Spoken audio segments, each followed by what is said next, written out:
Բարև ձեզ։ Այսօր ձեզ ենք ներկայացնելու միջառարկայական ուսումնական հետազոտական նախագծային աշխատանք քիմիա առարկայից։ Ուսումնական նախագծային աշխատանքի թեման է թանկարժեք քարերի աշխարհում։ Այսօր հանգամանորեն ծանոթանալու ենք թանկարժեք քարերի քիմիական բանաձևերին, նրանց հատկություններին և ճիշտ օգտագործման պայմաններին։ Ուսումնական նախագծային աշխատանքի շրջանակներում բաժանվել ենք երկու խմբի։ Առաջին խումբ. Պողոսյան Անահիտ, Մանուկյան Նազելի, Ջուրջան Կարեգին, երկրորդ խումբ. Հարակելյան Էլեր, Ջոբյան Յոսոֆ, Դանիելյան Մարետա։ Նախագծային աշխատանքի շրջանակներում բոլորս մասնակցել ենք պաստառի, սլայդի և բուկլետի պատրաստմանը, հավաքագրել ենք տեղեկություններ թանկարժեք քարերի մասին։ Յուրաքանչյուր թանկարժեք քարում, ինչպես ջրի կաթիլում, արտացոլված է բնության ամբողջ վերությունը և նրանցից յուրաքանչյուր բավական է բնության կատարելությունը զգալու համար։ ըստ պատմաբանների շատ խորհրդավոր պատմություն է ներկայացնում Ալմաստը։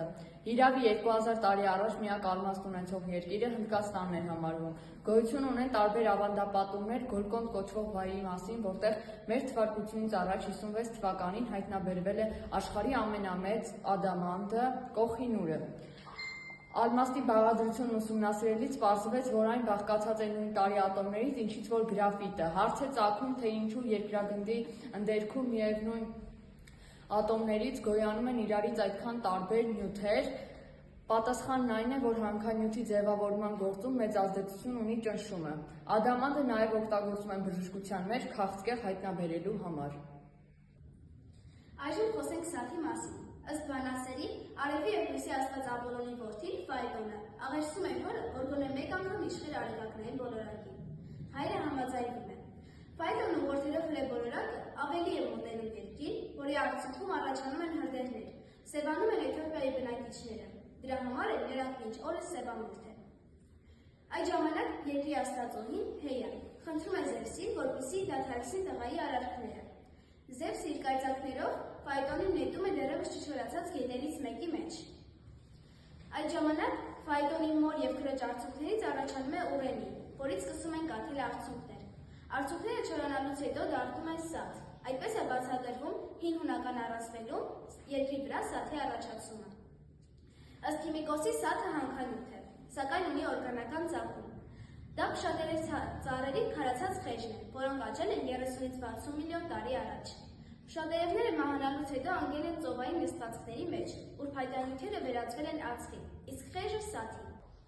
Այժմ խոսենք մարգարիտի մասին, որին անվանում են փափկամանունի արցունք, քանի որ նա իր ծնունդով պատկանում է վնասվածքին։ Մարգարիտը աճում է այնտեղ, որտեղ պատյանի պատի մեջ կամ խոռոչում հայտնվում են ավազահատիկ կամ օտար մարմին։ Ըստ քիմիկոսների, մարգարիտի արագոնի թանկաքարի կլոր փայլուն սադափակույն գոյացություն է, որը պարունակում է 10-ից 14% օրգանական նյութ և 2-ից 4% ջուր։ Մարգարիտը աճելով 12 տարում դառնում է սիսեռահատիկի չափ, որպեսզի այն ունենա 8 մմ տրամագիծ, հարկավոր է 30-ից 40 տարի։ Մարգարիտը ոչ միայն սպիտակ է, այլ նաև լինում է դեղին, կարմիր, կապույտ, նույնիսկ սև գույն։ Այժմ ներկայացնենք սուտակի մասին։ Ըստ քիմիկոսների, սուտակը արունակարմիր, թափանցիկ, քրոմի խառնուրդ պարունակող, դժվարահալ, կորունկ միներալի, ալյումին 2O3-ի տարատեսակ է։ Ըստ կարծության, սուտակը բոլոր հանքանյութերի մեջ ալմասից հետո գրավում է երկրորդ տեղը։ Սուտակի բյուրեղները իրենց փայլով զիջում են սոսկ ալմասին։ Ըստ պատմաբանների, սուտակների պատմությունները նույնպես լինի առնահեղ իրադարձություններով, ինչպես ալմասներինը։ Բրիտանական թագի Գանձարանի ամենահայտնի սուտակը Սև արքայազն է։ Սև արքայազն է կոչում Անգլիայի թագավոր Էդվարդ III որդուն, հենց նրա պատվին ստացել է այդ անվանումը։ Սուտակների մասին առաջին հիշատակումը վերաբերվում է 1367 թվականին, երբ դրան տիրում էր Գրենադայի տիրակալը։ Զմրուխտը մեղում է զայրույթը, դեպի է նեցուկում հարստությունը, կարգանում է տեսողությունը, լավացնում է հիշողությունը։ Տեսողությունը լավացնելու համար մոգերը խորհուրդ են տալիս կրել զմրուխտը վզնոց։ Զմրուխտի կանաչ գույնը պատասխանատու է մեր ուղեղի հանգստության համար։ Հիմա խոսենք մալաքիտի մասին։ Մալաքիտը համարվում է ռուսական քար։ Ըստ աշխարհագետների, մալաքիտի փառքը սկսվում է 1635 թվականից, երբ հայտնագործեցին Ուրալի մալաքիտե հանքերը։ Տեղաբնիկներին հայտնի էր դեռ 3000 տարի առաջ։ Մալաքիտե իրերին բնորոշ է մուգ կանաչավուն գույնը, Համակցված տարբեր երանգներով սադափեմ, բաց կանաչ և սև գծերով։ Մալաքիտից են պատրաստված Էրմիտաժի սենյակի պատերը և իրերը, Իսակիվյան տաճարի հարակից սյուները։ Ըստ բժիշկների Փիրոզը նպաստում է տեսողության լավացմանը զերծ պահում մրցավանջային երազներից, լավացնում է արյան հիվանդությունները, ըստ աստղագետների, այն հաջողություն է բերում բիզնեսում, Փիրոզ գրողը երբեք փողի պակաս չի ունենում, Փիրոզի հետ կրում է նաև արծաթե զարդարանքներ, քանի որ ոսկին խիստ թուլացնում է այդ քարի մոգական հատկությունները։ Անգլիացի նշանավոր Ռոբերտ Բոյլն ասել է. «Անկասկած այդ քարի հազվագիտությունը, փայլը եւ արժեքը պատճառ հանդիսացան, որ այն համարվի բոլոր ժամանակների ամենագեղեցիկ եւ ամենակատարյալ փայլը։ Գուցե կռահեցիք, խոսքը մեկ այլ քարի, շափյուղայի մասին է։ Ըստ քիմիկոսի, շափյուղայի մեծ բյուրեղը ժամանակին զարդարել է եգիպտական թագուհի Կլեոպատրայի թագը։ Հռչակավոր երգիչ Շալապինը մշտապես կրել է շափյուղայով մատանի, որը պատկանելիս է եղել Պետրոս առաջին թագավորին։ Լեռնային բյուրեղը կվարցի տարատեսակ է։ Կվարցը սիլիցիումը 2-ի բյուրեղացերն է և այն կայուն է մինչև 870 աստիճան։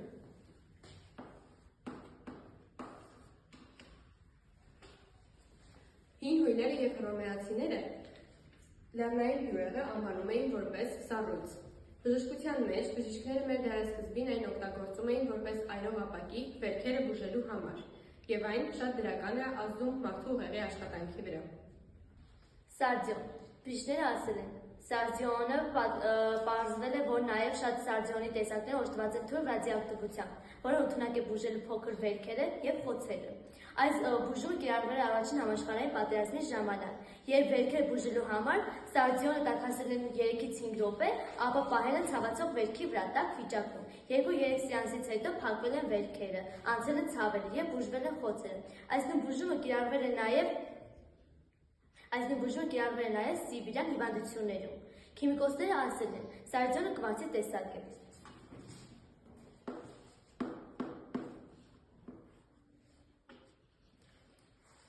որը լինում է մուգ կարմրավուն, նարնջագույն և վարդագույն։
Այժմ կկատարենք փորձ, որի միջոցով կպարզենք մալախիթի բաղադրությունը։ Կվերցնենք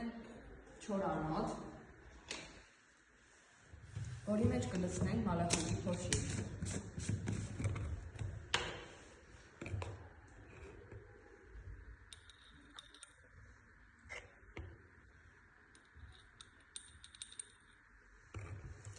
Անոթը կամրացնենք ամրակալից և կվառենք սպիրտայրոցը։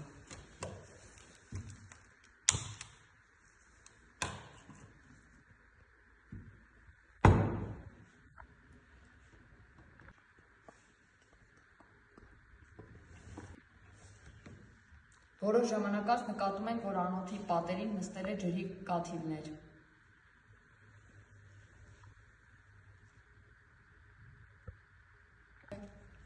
Որպեսզի պարզենք, որ անոթում առաջացել է CO2 գազ, պետք է վառենք մարխը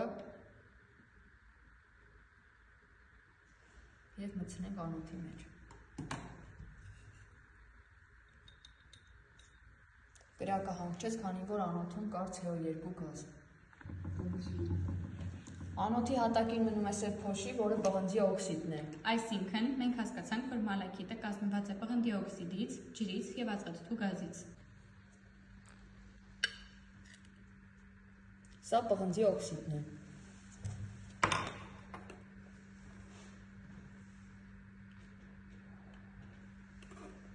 Եկեք համեմատենք մալաքիթը, որը այրելով ստացանք պղնձի օքսիդ։ Սկզբից կանաչ էր, հետո դարձավ սև։